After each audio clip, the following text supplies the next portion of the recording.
OpenAI hat ein neues Tool veröffentlicht, das den Browser für euch komplett fernsteuert. Einen Tisch in einem Restaurant reservieren, den perfekt passenden PC für euer Budget zusammenstellen und auch noch bestellen, sich die Nachrichten zusammenfassen lassen, auf Social Media was posten und noch so vieles mehr. Das sind Dinge, die uns eigentlich mal Spaß gemacht haben. Mittlerweile nerven sie viele aber einfach nur noch. Cookie-Banner, Captures, Millionen Optionen und naja, dann noch tausende Reviews dazu, denen man alle nicht trauen kann, weil sie entweder gekauft oder eben von Bots sind.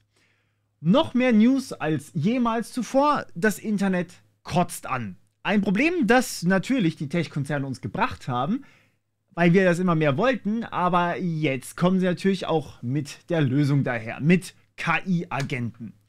Wie gut das also wirklich ist und ob sich dafür $200 im Monat lohnen, das erfahrt ihr in diesem Video zum OpenAI Operator. Nun gut, das Ganze sieht so aus. Wenn man den Operator startet, dann sieht das aus, als würde man ganz normal ChatGPT aufrufen und bekommt dieses wunderschöne Browserfenster, das allerdings bei Operator läuft. Das läuft nicht bei euch. Und dort drin wird dann gereasoned. Ihr seht das hier oben, das sieht sehr, sehr stark danach aus, als würde das genauso funktionieren wie bei den O1-Modellen. Das heißt, die überlegen, was da eigentlich die ganze Zeit passiert. Und ja, dann könnt ihr da drauf rumklicken. Ihr könnt aber auch jederzeit, manchmal müsst ihr das, die Kontrolle übernehmen, so wie ich hier. Das bin ich, der da gerade das Capture aktiviert hat. Und anschließend gebt ihr die Kontrolle wieder an OpenAIs Operator zurück. Das bedeutet, ihr könnt dann einfach sagen, okay, warte kurz, ich akzeptiere das Capture, ich gebe Daten ein und so weiter und so fort. Währenddessen wird nichts weiter aufgezeichnet, also keine Screenshots gemacht, weil da sind sensible Daten drin. Und danach nimmt der Operator wieder die Kontrolle und kann wieder weiter draufklicken. So, das ist im Endeffekt die Idee hinter dem Ganzen. Das heißt, im Grunde genommen haben wir hier einen automatisierten Clickbot, der basierend auf euren Befehlen Websites aufruft, Text eingibt und klickt. Mehr ist das nicht, obwohl das wahnsinnig beeindruckend ist. Und hier haben wir auch tatsächlich schon die Ergebnisse. Und ich will euch die einmal ganz kurz zeigen. Dieser Operator, ich habe dem nur gesagt, such mir mal die neuesten Technik-News raus. Anschließend ist er selbst in den Browser gegangen, hat nach Technik-News gesucht, hat dann ein paar Webseiten angeklickt, hat mir einmal gesagt, ich soll jetzt bitte das Capture eingeben, weswegen ich aktiv werden musste. Dann hört das Ding einfach auf, weiterzumachen. Und dann spuckt es mir einige Headlines aus. Und ich kann jetzt dazu noch weitere Rückfragen stellen. Ich kann den Operator weitermachen lassen. Ich kann ihm eine völlig andere Aufgabe geben. Oder ich kann sagen, okay, das war's, ciao. Und das ist beeindruckend, weil wir das auf mehreren Ebenen nutzen können. Zu den Tests und Beispielen aber nachher mehr.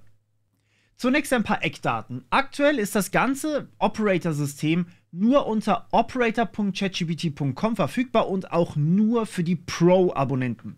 Ich sage absichtlich aktuell, weil es wurde schon angekündigt, das ist der Chef von OpenAI, der das hier geschrieben hat, es wurde schon angekündigt, dass man hier tatsächlich das Ganze für die Plus-Leute auch verfügbar machen möchte. Bedeutet, ja, die Leute, die halt ein Abo haben, bekommen das. Und die Leute, die kein Abo haben, die sollen wahrscheinlich erstmal leer ausgehen. Ich nehme an, weil es einfach zu teuer sonst ist. Und der nächste Agent, mal gucken, was das dann wird, der soll auch direkt für Plus verfügbar sein. Das ist okay, denke ich mal, für $20 im Monat, wenn man jemanden hat, der den Browser komplett fernsteuern kann. Ich meine, grundsätzlich wäre das Arbeit, die man da verbringen kann, also teilweise wirklich Arbeit, sowas wie den passenden Flug raussuchen, ein passendes Hotel raussuchen oder sowas, das ist durchaus was man auch in der Arbeit teilweise machen muss und wie wir nachher auch sehen werden, sowas wie Recherche machen und dann irgendwelche Excel-Tabellen oder sowas ausfüllen, auch das geht und das habe ich auch getestet, deswegen, ehrlich gesagt, gerade für die Leute, die damit arbeiten, wahnsinnig worth it. Und für die Leute, die nicht damit arbeiten, vielleicht ein Argument mehr dafür Geld auszugeben. Aber aktuell trotzdem $200 pro Monat. Und deswegen kenne ich kaum jemanden, der sich das Ding geholt hat. Ja, außer mir mal wieder. Für euch, eigentlich. Aber genau. Es läuft in einem virtuellen Browser, also in einer virtuellen Maschine bei OpenAI. Das ist nicht euer Browser, den man da sehen kann, beziehungsweise der da ferngesteuert wird. Das läuft in den Systemen von OpenAI, sprich auch auf deren Servern. Und das bedeutet leider auch, dass, sagen wir mal, ihr wollt einen Post auf Twitter absetzen, ich weiß gar nicht, wie ich auf diese Idee komme, vielleicht habe ich das auch getestet, dann müsst ihr euch in dem Browser bei OpenAI auf deren PCs mit eurem Twitter-Account einloggen. Ich habe meine Bedenken, dass das viele Leute tun werden, vor allem mit sensiblen Accounts, sowas wie gerade Google-Accounts oder sowas, kann ich mir nicht vorstellen, dass das allzu viele Leute machen. Bei Twitter war es mir das wert, um es mal für euch zu testen. Und ja, ich sag mal so, es hat funktioniert. Ich zeige euch das aber auch nachher noch. Plus, aktuell geht das ganze Ding natürlich mal wieder nur in den USA. Aber, also, ne, wo kommen wir denn dahin? Und genau aus diesem Grund unterstützt NordVPN wieder dieses Video hier. Macht einfach nur 10 von 10 Sinn, wenn wir ehrlich sind. Denn fairerweise ohne NordVPN könnte ich nicht diese ganzen Tools für euch testen.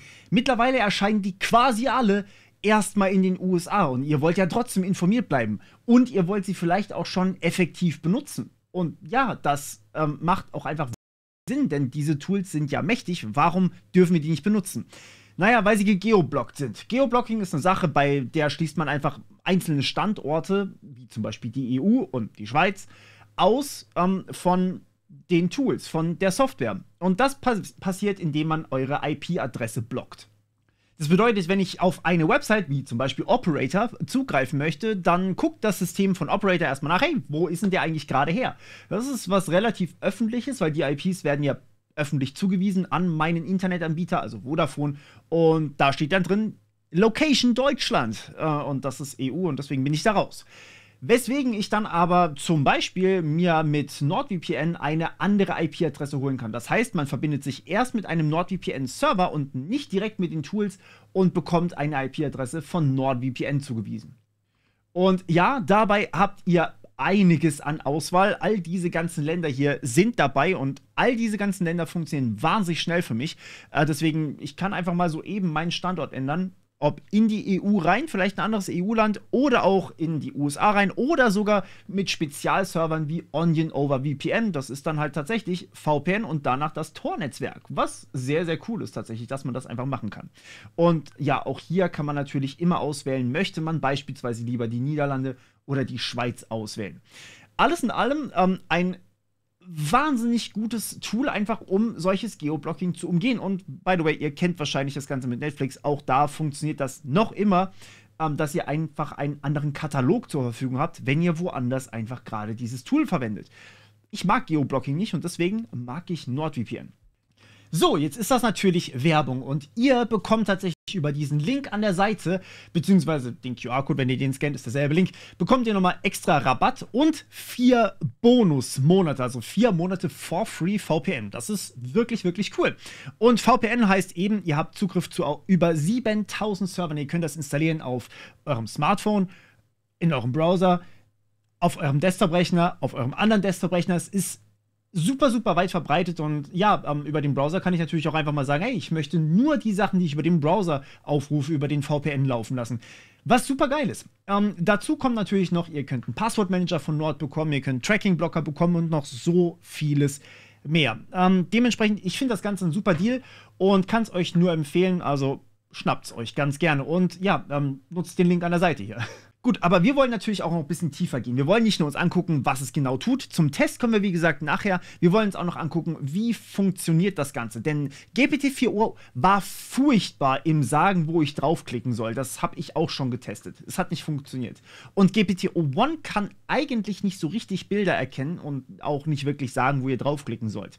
Deswegen hat jetzt OpenAI ein neues Modell dafür gebaut. Tatsächlich, da läuft nicht GPT-4 oder sowas hinten dran. Da läuft das CUA, der Computer Using Agent hinten dran. Fancy Word. Im Endeffekt heißt das, wir nehmen die gute Bilderkennung von GPT-4o und kombinieren das mit dem Mechanismus des Nachdenkens, das wir bei GPT-o1 kennen. Also, dass man so quasi überlegt, okay, wo gehe ich jetzt hin? Was bedeutet das für mich? Und dann, was habe ich gerade gemacht? Macht das Sinn? Sollte ich vielleicht woanders hinklicken? Genau das.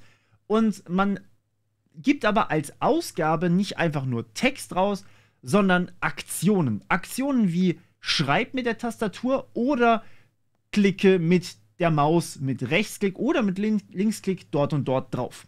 das ist im Grunde genommen das Modell. Es hört sich simpel an, ist aber ein komplett neues Modell, was wir in dem Sinne nicht unbedingt hatten. Man kann das natürlich aus Text generieren, indem man einfach Koordinaten ausgibt, also quasi Zahlen, wo man draufklicken möchte, aber das hat in der Praxis nicht wirklich gut funktioniert. Das haben einige ausprobiert, mich eingeschlossen, weswegen so ein neues Modell hier, ein Computer Using Agent, ein anderer Ansatz ist. Es wurde halt speziell darauf trainiert und das macht schon Sinn. Ich habe mal euch die Grafik von OpenAI direkt mitgebracht, damit ihr seht, was da eigentlich passiert. Das Ganze läuft, wie gesagt, in einer virtuellen Maschine bei Ihnen.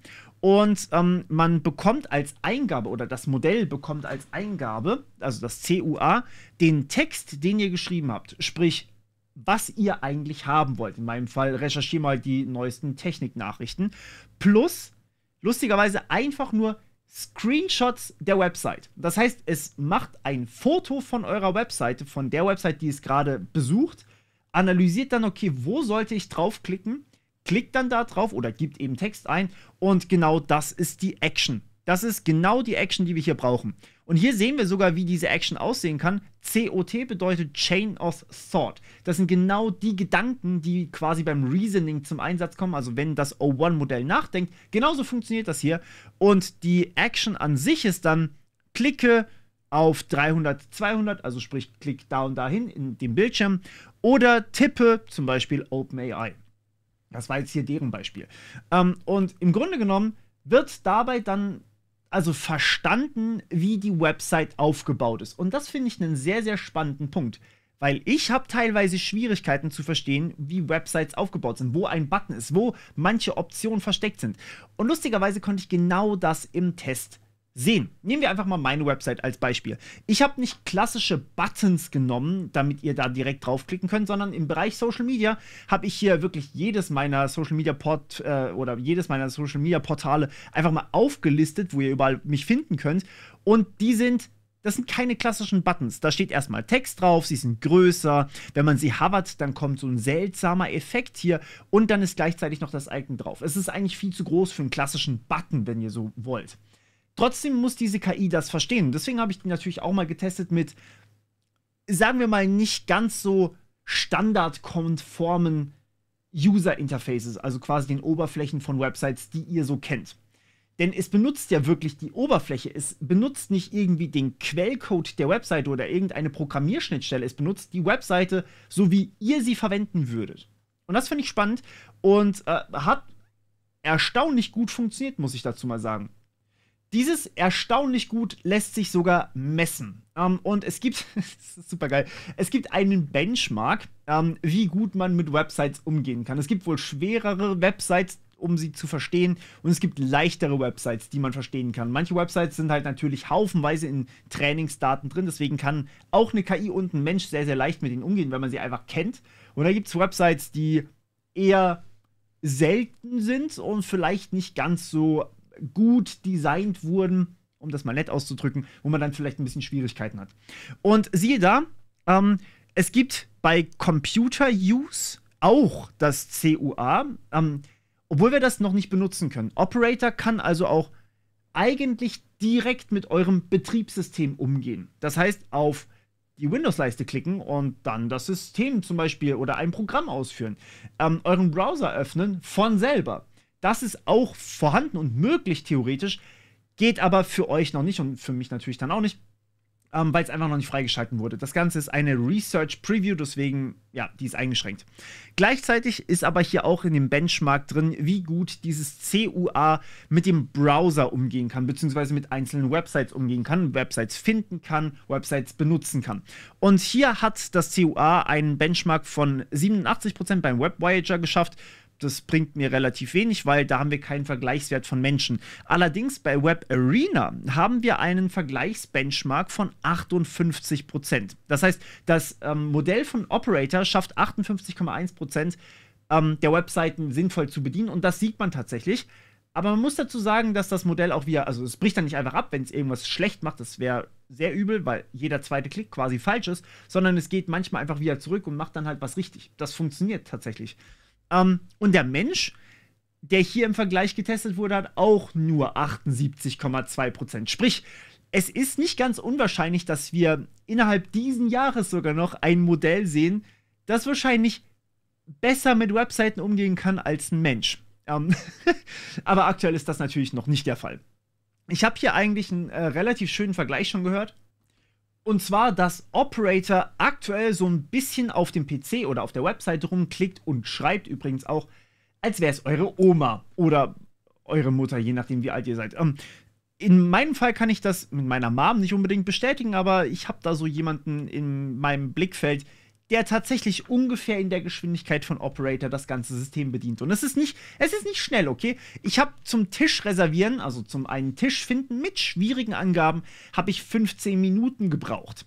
Aber ich musste halt nicht dabei sein. Ich konnte einfach sagen, mach mal und dann über die Desktop-Benachrichtigung mich benachrichtigen lassen, dass jetzt ein Tisch gefunden wurde und dass ich jetzt intervenieren soll.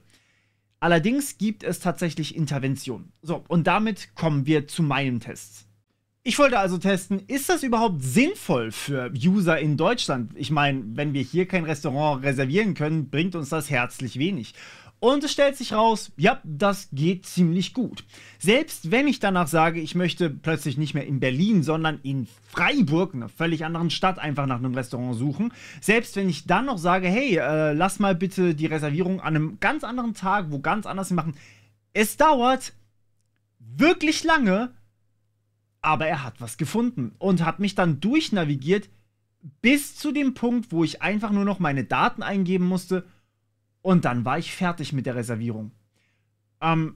Das hat mich wirklich beeindruckt. Ich saß zwar die ganze Zeit da, also alleine wäre ich schneller gewesen, wäre ich jetzt aber einfach gegangen, dann wäre das recht schnell fertig gewesen. Aber Achtung, an der Stelle, es kann durchaus passieren, dass euch falsche Daten angewählt werden, wenn ihr zum Beispiel, wie ich, nicht sagt, welchen Freitag ihr meint. Es können euch falsche Personenzahlen angegeben werden. Das Modell halluziniert auch. Und sagen wir es mal so, eine Halluzination, wenn ihr nicht ganz offiziell richtig gut aufpasst, kann ziemlich daneben gehen. Denn wenn ihr einfach sagt, hey, ich nehme das, vielleicht der falsche Tag, vielleicht die falsche Uhrzeit, vielleicht die falsche Anzahl an Personen, vielleicht sogar ein falsches Restaurant. Prüft also alles auf jeden Fall nochmal nach.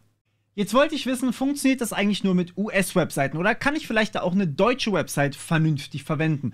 Und wisst ihr was? Wir machen es gleich noch ein bisschen schwerer. Wir sagen nicht irgendeine, sondern wir sagen, wir wollen sogar einen eigenen PC konfigurieren.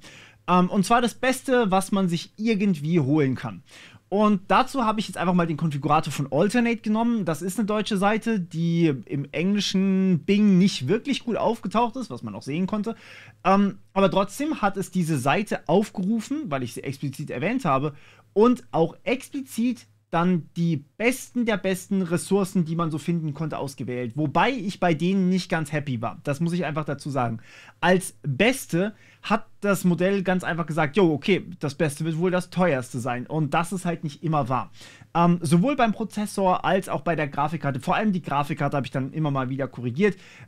Weil die beste Grafikkarte ist nicht unbedingt die teuerste. Also bei dem war es jetzt die RX 4000 als teuerste gelistet wurde, was so nicht mehr passt.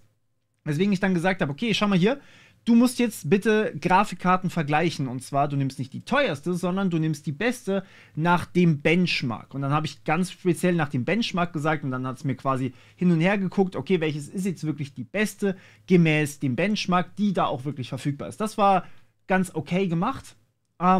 Trotzdem hätte man noch viel, viel mehr bei dem PC machen können, noch einen besseren Prozessor auswählen können und so weiter und so fort. Also seid auch da vorsichtig, es wählt nicht automatisch das Beste aus. Aber was ich auf jeden Fall testen konnte, ist, es kann mit Interfaces umgehen, die nicht allzu intuitiv sind. Man muss ja wirklich in mehreren Untermenüs navigieren und man sieht auch teilweise, wie die KI quasi versucht, wo zu scrollen, wo man einfach nicht scrollen kann.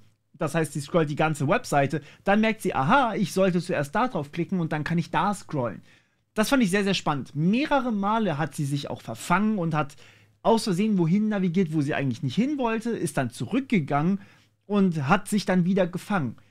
Die Fehlerkorrektur, die mir bei dem OpenAI Operator aufgefallen ist wahnsinnig gut. Und genau die Fehlerkorrektur braucht's ja. Ihr klickt auch manchmal auf Dinge drauf, wo ihr nicht draufklicken wollt, auf Werbung zum Beispiel.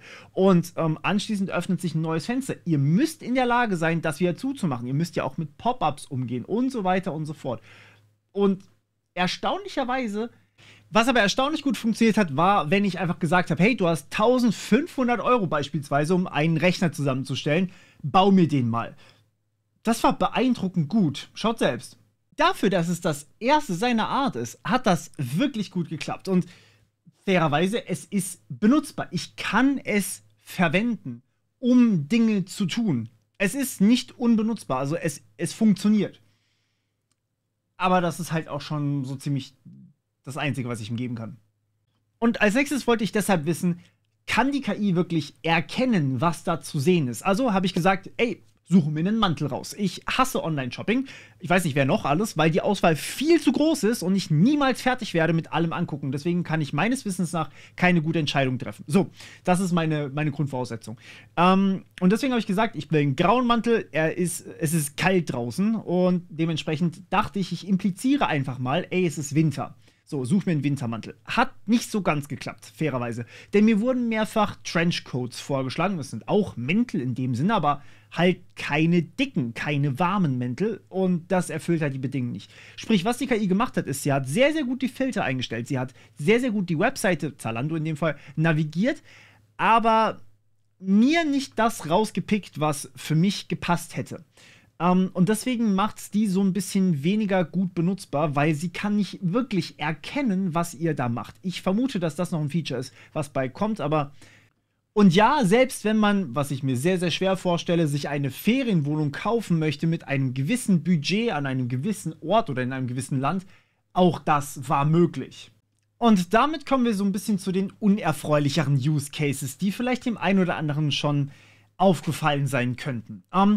Ihr könnt auch sagen, hey, poste mir was auf Twitter. Dazu müsst ihr euch natürlich mit Twitter einloggen und ChatGPT bzw. der Operator pausiert währenddessen und fragt euch, ob ihr das wirklich machen wollt. Es warnt euch sogar vor dem Posten, dass das potenziell eine unsichere Aktion sein kann, aber sind wir ehrlich, das ist natürlich erst der Anfang. Das dürfte klar sein. Ich konnte und habe übrigens auch einen Tweet abgesetzt, also einen X-Post das hört sich sehr falsch an, einen Tweet abgesetzt, der tatsächlich live ist. Ich habe danach einen Disclaimer drunter gehauen, damit ihr wisst, dass das von einer KI sowohl geschrieben wurde und dass es auch von einer KI abgeschickt wurde, damit ihr wisst, dass das halt nicht echter Content von mir ist. Und trotzdem, das Ding ist an ChatGPT direkt angebunden. Ihr könnt dem direkt sagen, steuer bitte mal X, LinkedIn, Instagram, TikTok, YouTube und so weiter fern, steuere Sora fern, steuere Zapier fern für mich zum Verbinden von all den Plattformen. All das könnt ihr tun. Ich habe sogar, das hat überhaupt nicht funktioniert, deswegen hier keine Einblendung, aber ich habe versucht, eine Tabelle auf Google Sheets ausfüllen zu lassen und es hat sich mehrfach aufgehängt. Es ist nicht gut. Aber es kann Webseiten bedienen und zum Schreiben auf LinkedIn, zum Schreiben auf X reicht das allemal aus. Natürlich sind die ganzen Leute mittlerweile schon dran und können das schon alles automatisieren mit ihrer API. Das da ist aber im ChatGPT-Abo dabei. Das heißt, man muss nicht nochmal was extra kaufen dafür. Man kann das einfach durchlaufen lassen. Das heißt, ihr müsst dafür nicht extra nochmal was zahlen.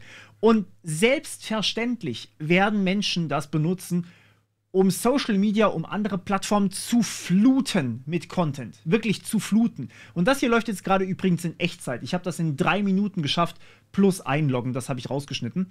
Aber damit ihr hier auch mal seht, wie langsam sowas eigentlich wirklich abläuft. Aber ich muss nicht dabei sein. Ich muss nicht dabei sein, wenn sowas abgeschickt wird. Und ihr könnt das benutzen, um alles fernzusteuern. Ihr könnt das benutzen, um mit Suno neue KI-Musik zu erstellen. Das habe ich hier nicht gemacht, weil mein Suno-Konto ist an meinen Google-Account geknüpft. Dazu komme ich gleich nochmal. Ihr könnt das benutzen, um diese Musik anschließend tatsächlich direkt auf Spotify hochzuladen.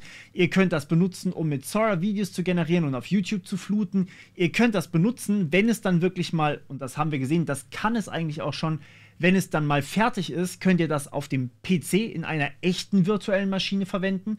Und damit neuen Content für YouTube produzieren, schneiden vielleicht sogar. Wahrscheinlich meistens KI-generierten Content, ohne dass irgendein neues Programm oder sonst irgendwas gelernt werden muss. Ohne dass man eine Schnittstelle oder sowas braucht. Die Plattformen haben ja genau diese Interfaces, dass ihr Menschen damit interagieren könnt. Wenn ihr euch bei OpenAI als Operator einmal eingeloggt habt, dann ist das im Endeffekt eure virtuelle Maschine. Das heißt, ihr bleibt auch eingeloggt, wenn ihr zum Beispiel euch einmal auf X eingeloggt habt. Zumindest für eine gewisse Zeit, wie im Endeffekt bei eurem Computer auch. Ich habe das hier euch einmal mitgebracht. Ich bin danach in einen neuen Chat gegangen, wie man hier sehen kann, und habe gesagt, geh nochmal auf X und geh einfach mal die Startseite durch. Was mäßig gut funktioniert hat, weil sie voll war mit Trollen, egal. Das Wichtige hier an der Stelle ist, ich war bereits eingeloggt, nachdem ich einen neuen Chat gestartet habe. So, das bedeutet, OpenAI löscht diese Daten nicht, wenn wir fertig sind mit unserer Sitzung. Das ist wahrscheinlich Absicht, denn es ist nervig, wenn man sich jedes Mal neu anmelden muss. Also speichert es eure Logins, eure Cookies im Endeffekt, und ihr könnt danach einfach da wieder weitermachen, wo ihr aufgehört habt. Das hat drastische Sicherheitsimplikationen. Ihr gebt einem fremden Computer euren Login, in meinem Fall von Twitter oder von X. Und ihr könnt dann dort nicht erwarten, dass, also, ne, ich will nichts unterstellen, aber sagen wir einfach mal, OpenAI hat eine Sicherheitslücke in ihrem System drin. Vielleicht gibt es auch eine Sicherheitslücke in Operator, also in dem KI-Modell, und das KI-Modell plaudert aus Versehen die Logins, sprich die Cookies, von anderen Usern aus. Dann könnt ihr davon ausgehen, dass euer Account weg ist. Und das kann durchaus passieren. Deswegen seid hier bitte vorsichtig, wo ihr euch einloggt. Vor allem würde ich euch empfehlen, solche sensiblen Sachen wie Google oder sowas nicht zu teilen. Und wenn ihr halt Login with Google gemacht habt, dann könnt ihr das auch erstmal nicht mit Operator verwenden, zumindest nicht sicher. Was allerdings eine Option ist, dass man das bei sich zu Hause auf seinem eigenen Rechner laufen lässt. Ich bin mir nicht sicher, ob OpenAI das mit der Desktop-App vielleicht irgendwann mal vorhat. Ich vermute es und ich könnte es mir vorstellen. Ansonsten werden es die Open-Source-Modelle, wie zum Beispiel jetzt ein DeepSeek oder sowas, tun. So, das Problem an der Sache ist allerdings, vergesst nicht, das ist ein KI-Modell. Das macht Fehler und das klickt auch manchmal an der falschen Stelle. Ich weiß nicht, ob ihr wollt, dass ein KI-Modell potenziell Sachen absendet in Twitter oder auch auf eurem Rechner hin und her klickt, die potenziell schädlich sind und euren ganzen Rechner lahmlegen können. Auch dagegen gibt es eine Möglichkeit, dass man das in einer Art virtuellen Maschine laufen lässt. Quasi das, was die bei sich auf dem Server machen, nur halt bei euch. Das wiederum würde ich machen, wenn es bei mir komplett lokal läuft und ich halt weiß, was da übermittelt wird. Ansonsten kann das auch wieder schwierig werden, aber naja, fairerweise, wenn man Microsoft oder Windows bei sich installiert hat, kann einem das auch immer passieren, dass da was abhanden kommt. Trotzdem wollte ich euch da auf jeden Fall vorwarnen. Aber das größere Problem ist, was ich hier sehe, das ganze System stellt eigentlich unser Internet, wie wir es aktuell nutzen, auf den Kopf. Das ist nicht einfach nur so dahergesagt, sondern das meine ich wirklich ernst. Wenn plötzlich diese ganzen Tätigkeiten, die wir im Internet machen, recherchieren, sich Sachen angucken, Twitter lesen oder generell irgendeine Plattform online lesen, Newspaper lesen, all das machen wir kostenlos. Und die KI kann das jetzt auch alles kostenlos machen. Das Problem ist, wenn eine KI das macht, dann bringt eine Werbeanzeige auf beispielsweise einer Webseite, oder nehmen wir weiter das Twitter-Beispiel, bringt nichts mehr. Wenn ich Werbetreibender auf Twitter bin und dort einfach mein Produkt verkaufen möchte, dann gebe ich dafür Geld aus. Ich gebe teilweise viel Geld aus. Ich nicht, aber man würde Geld ausgeben dafür, dass sein Produkt einfach gesehen wird, dass es Aufmerksamkeit bekommt. So, das ist ein Geben und Nehmen. Die Content Creator und die Plattform, die halt Ausgaben hat, um einfach da zu sein, diese Kosten müssen irgendwie wieder reingeholt werden. Das ist die Werbung. So, wenn jetzt allerdings ein Bot die Plattform verwendet, dann bringt Werbung nichts mehr. Die Werbetreibenden ziehen sich zurück und die Plattform und auch die User, die auf einer Plattform vielleicht Content erstellen, wie auch auf YouTube, verdienen kein Geld mehr. Was dann passiert ist, die Content Creator gehen weg, die Plattformen gehen weg und dann haben die Bots plötzlich nichts mehr, was sie noch konsumieren können. All das ist, ich sag mal, problematisch, weil wenn die Bots keinen Content mehr haben, um ihn zu konsumieren, welchen Content sehen wir dann am Ende noch? Nur noch den Content von den eigentlichen Bots. So, das heißt, am Ende bleiben eigentlich nur noch die Plattformen übrig, die halt mit ihrer Leistung Geld verdienen oder die Bot-Content haben. Und welche Plattformen sind das, die wir dann noch konsumieren können? Ich finde das ein bisschen schade und ich weiß nicht, ob wir da einfach schon bereit für sind. Aber ja, um das einfach nochmal so deutlich zu sagen, wie es ist. Ich würde keine Werbung bei Twitter buchen, wenn ich weiß, dass da 80% Bots sind. Und das hat man auch in dem Wert von Twitter gesehen. Das war ja ein großer Punkt in der Verhandlung. Ich würde auch kein Geld in irgendeine News-Webseite stecken, wenn ich weiß, dass da eigentlich nur die Bots die News lesen und am Ende für User zusammenfassen und die halt nichts mehr davon sehen. Werbung ist wahnsinnig nervig. Ich weiß das. Und ich persönlich weiß auch, dass man möglichst wenig Werbung haben möchte. Und ich selber mache das ja mit Nachrichten teilweise nicht anders. Das Ding ist, Werbung finanziert halt unser Internet. Und wenn wir diese Werbung leider nicht mehr haben, dann sind die ganzen Seiten, die wir heutzutage for free benutzen können, plötzlich alle bezahlt. Und das können wir uns, glaube ich, alle nicht leisten. Also buchstäblich, die Menge an Seiten, die ich konsumiere, könnte ich mir nicht leisten, wenn ich für jede davon ein Abo bräuchte oder auch nur eine einmalige Gebühr zahlen müsste. Und das wäre schade. Also was können wir tun? Naja, wahrscheinlich einfach abwarten. Die Plattformen werden wahrscheinlich sowieso so sehr mit Bot-Content gespült werden und werden sie ja jetzt schon, dass wir schon eigentlich gar keinen Bock mehr haben und am Ende selber sowieso nicht mehr auf die Plattform geben, weswegen die Bots eigentlich auch gar nicht mehr nötig sind. Nun gut, das war eine düstere Aussicht. Ich hoffe trotzdem, dass sie zumindest ein paar eurer nervigen Aufgaben abnehmen kann. Allerdings muss ich dazu sagen, in dem jetzigen Zustand von OpenAIs Operator, $200 würde ich dafür nicht bezahlen. Ich habe ihn seit dem Test hier nicht nochmal angefasst, weil die Aufgaben, die ich, naja, automatisieren möchte in meinem Browser, die habe ich automatisiert. Die Sachen, die ich mir selber halt angucken muss, weil Bilder, ne, die kann ich noch nicht automatisieren, auch nicht mit Operator. Von dem her, ich bin eher gespannt, was da in der nahen Zukunft auf uns zukommt. Und in dem Sinne, bis zum nächsten Mal im Cyberspace. Ciao.